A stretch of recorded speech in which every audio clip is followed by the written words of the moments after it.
So when we talk about all these ocean stories, of course, it's really important to focus on the science behind the solutions.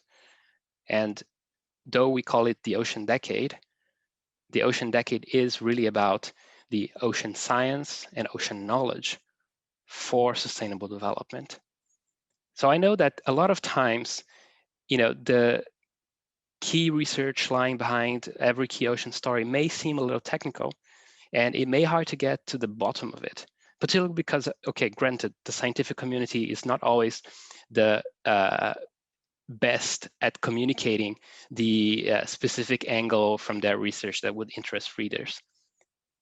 But it's still the case that that science, that knowledge behind every cool ocean story is worth addressing, is worth explaining to the public. You as media representatives, as journalists, as bloggers, as people who are out there to explain the trends and news and global developments to a wide range of audiences. You don't have to be an expert in ocean science. As long as you understand the powerful role that ocean knowledge has in driving those solutions to basically every problem that humankind faces today, you can play a role as a facilitator, as a communicator to help those experts, the scientific community, express themselves clearly to your audience. And one last point that I like to make is, contrary to stories in politics, in government, in the arts and fashion, most ocean stories, or most stories which really have to do about ocean science, will only ever get told once, at least in the mainstream media. So you really have, as that media, as that journalist covering that story, you have a huge responsibility to tell it well and to make it count.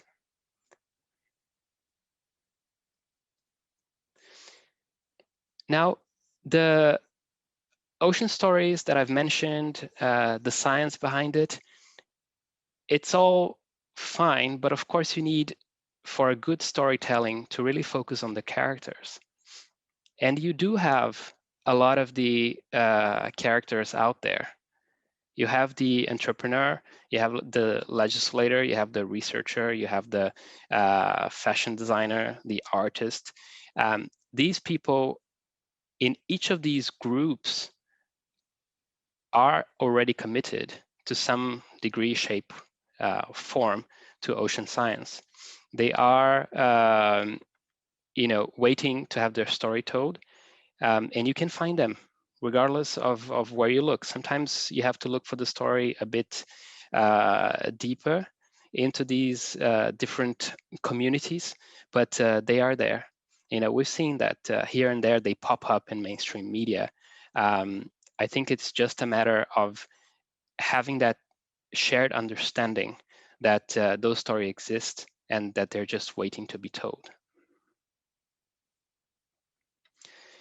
And finally, in terms of telling the story, I recently was chatting with the president international of the New York Times company, and we were talking about really the how media tend to walk that fine line between informing and advocating. Some media choose to advocate as well. Some media toe that really sharp line, said we are informing, we're not advocating. And it got me thinking about whether those two are really mutually exclusive. Now, I would argue that no.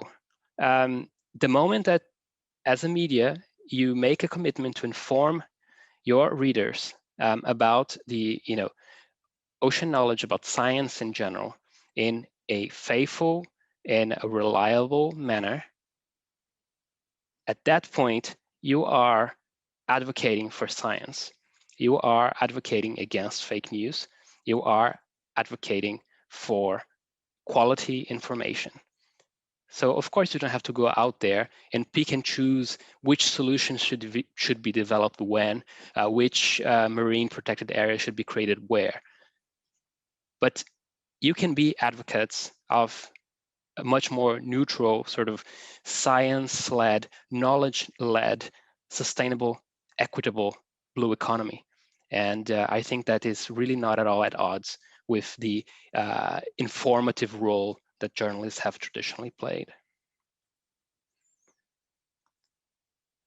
So some key takeaways from this hopefully not too long little presentation.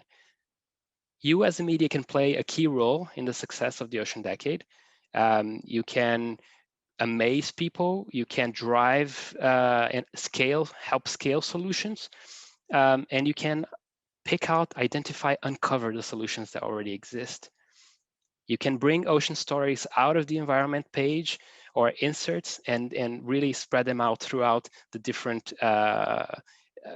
categories of news about daily life, about politics, about government.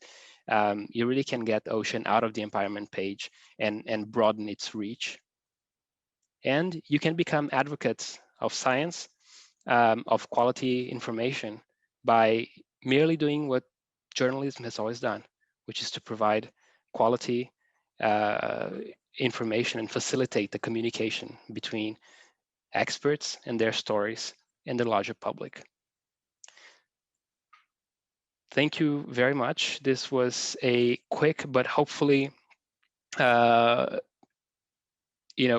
introduction to the Ocean Decade and to the role that you as media representatives can play. You can reach me via my email that you see on the screen. And I hope they have an excellent rest of the training. I'm sure there'll be lots of great speakers and interveners. And I hope that you will come out of it more engaged in ocean issues and hoping to play your part in this really, I think, societal struggle to reshape our relationship with the ocean and make sure that it's there for us in the many decades to come. Thank you very much.